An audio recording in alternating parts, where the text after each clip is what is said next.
আসসালামু আলাইকুম, কেমন আছেন আপনারা সবাই? আশা করি আপনারা সবাই ভালো আছেন। আজকের নতুন একটি ভিডিওতে আপনাদের স্বাগতম জানাচ্ছি। আপনারা সবাই বুঝতেই পেরেছেন এই ভিডিওতে আমরা কি বোঝাতে চেয়েছি।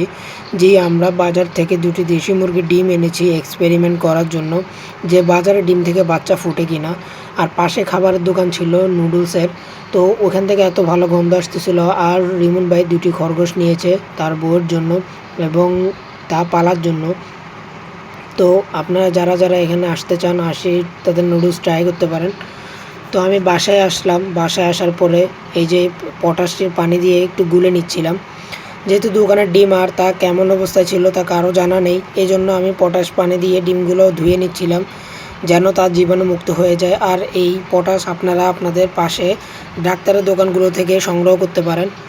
তো আমি ইনকিউবেটরটি চালু করে রেখেছি, কারণ হচ্ছে একটু গরম থাকাটা ভালো।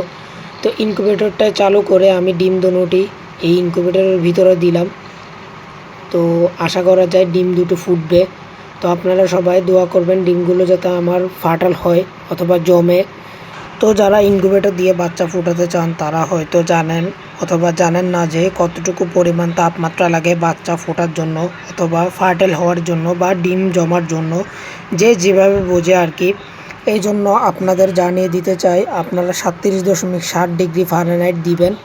আর এই তাপমাত্রা সকল ডিমের জন্য প্রযোজ্য। আর আপনারা হয়তো আমার আগের ভিডিওগুলোতে দেখেছেন যে আমি এই ইনকিউবেটর দিয়ে কোয়েল পাখির ডিম ফুটিয়েছিলাম। তো সকলে দোয়া করবেন আমার এই ডিমগুলো যাতে ফার্টাইল হয়। ধন্যবাদ। আসসালামু আলাইকুম।